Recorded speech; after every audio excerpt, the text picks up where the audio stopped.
This is part 2 of my series of analysis of Kathleen Stock interview on LBC.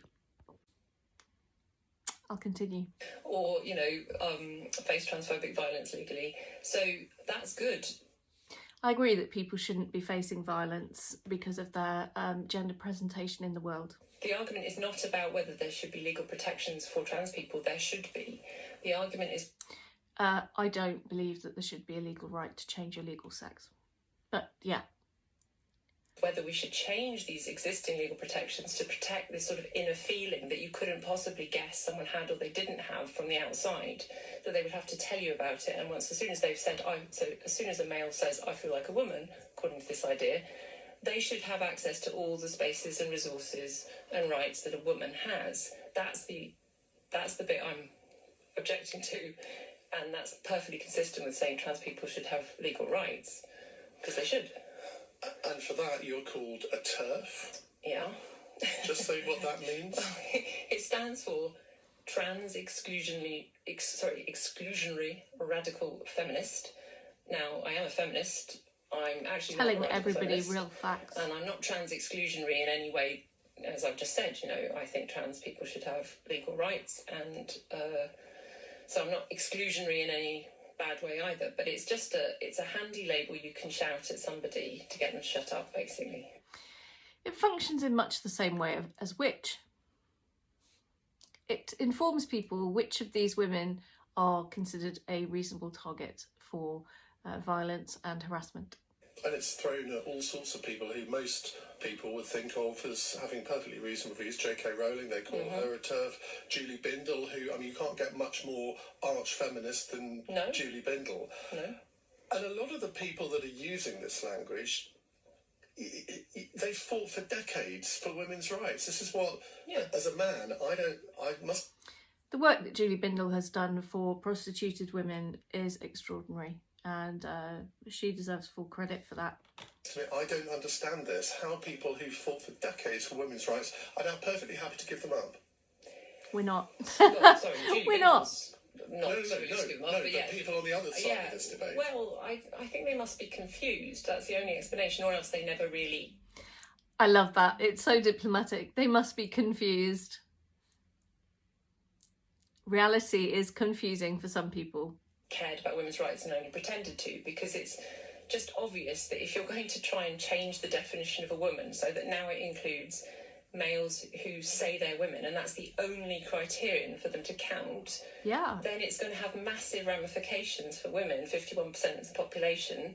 And in the context of the statistics on sexual violence, which, the vast majority of that is carried out by males on females, the murder rate of women, 3 on average a week, and you're just going to say what paltry safeguards are already in the system could be taken away, then you're not a feminist. And I just think they should give back their feminist cards.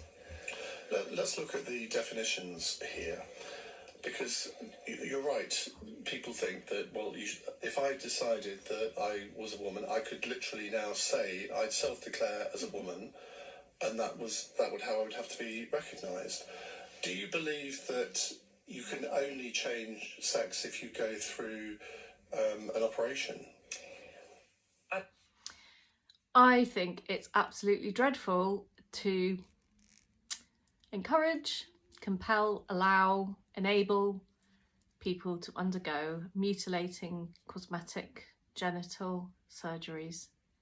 I know that there are issues that are specific to, for instance, women that have a trans man identity where they have taken testosterone, and it does result in a lot of uterine atrophy, and that's experienced as cramping pains that don't uncramp, and that is incredibly difficult to live with because testosterone is a poison in those doses for women. It will do incredible damage to your reproductive system, which is crying out for you to stop putting that poison in your body. So they often end up having to have hysterectomies. But it also, there are just so many things wrong with it. I mean, look at the case of Jazz Jennings. Are you watching Exulansic's videos? I'll put a link down there. I mean, I Am Jazz's Waking Nightmare is the name of her mini-series following the progress of Jazz Jennings, one of the youngest American young boys who was put on puberty blockers and then allowed to progress to cross-sex hormones. I have watched a few of her videos this morning, and I'm not in any way related to this boy, and I am just appalled at what they have allowed to happen to this boy.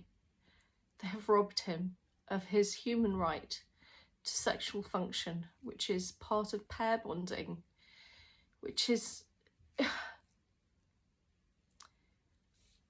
I'm going to make some more videos about that. I think you can change, the facts of the matter are you can legally change sex, what's called legally changing sex, if you get a gender recognition certificate. That doesn't require you to have an operation. Whether you've you haven't literally changed sex, and I'm afraid I also think that you can't literally change sex even if you have an operation or even if you have hormones. So it's good that she says your sex is something that's determined biologically at conception. It's in every cell of your body, and if you're a trans woman and you go to hospital, you're still going to have to tell the doctors that you are a trans woman, because it will make...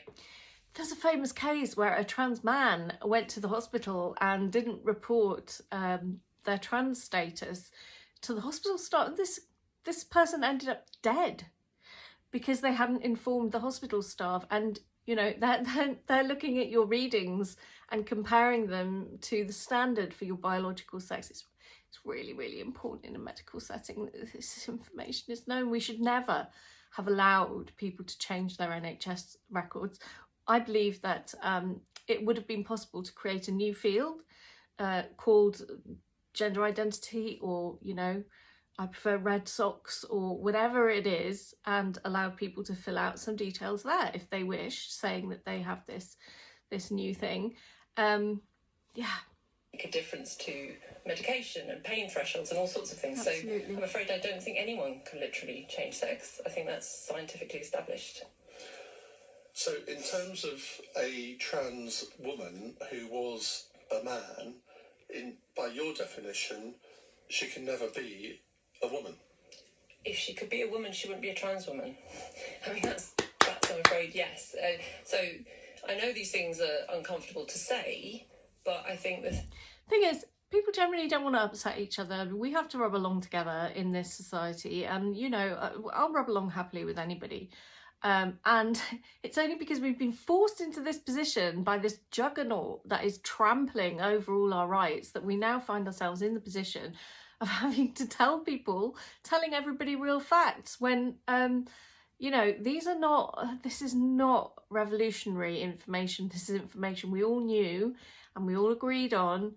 And up until 5 years ago, it was completely uncontroversial.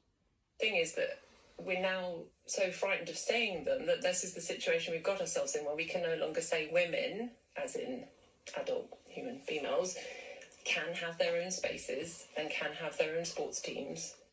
In fact, the Equality Act specifies, I'll put a link in there, the Equality Act specifies that we can retain our single-sex spaces and services, and we don't have to admit people who have this new idea of gender identity.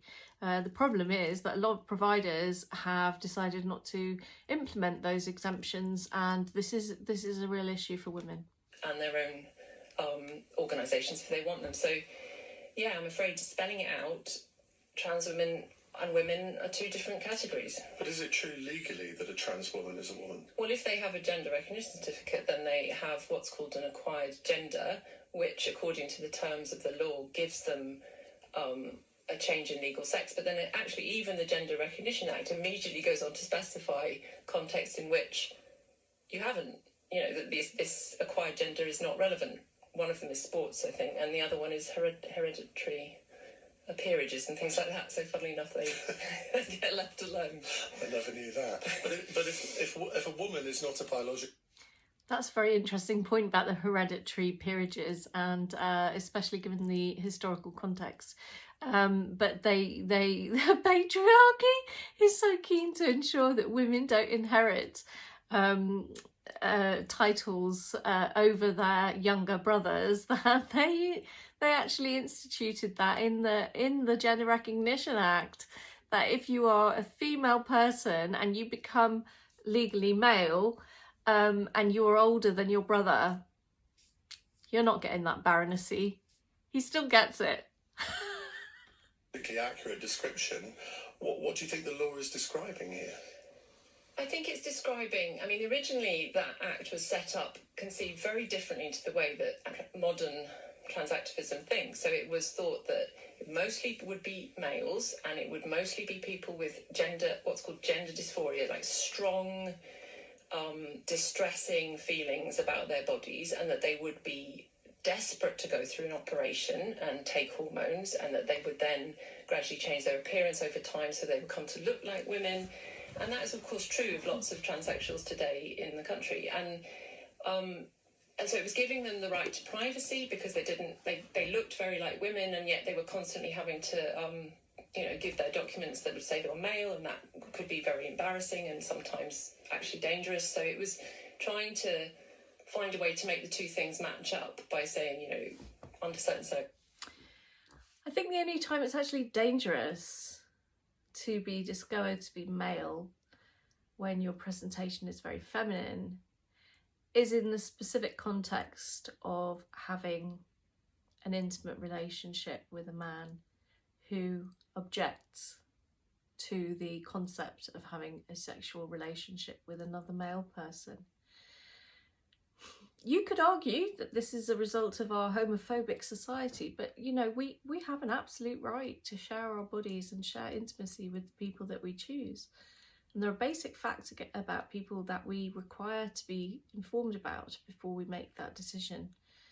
One of which, I'm afraid, is their biological sex. And whereas I think it's completely reprehensible for anybody to commit violence when they find themselves in a situation where they have become intimate with somebody under false pretenses, I understand the outrage, because from the other perspective, that could be conceived of as a sexual assault. So it's not an easy situation. I'm going to end this video, and I'm going to post a new one in just a moment. This is the end of part 2. Watch out for part 3 dropping soon.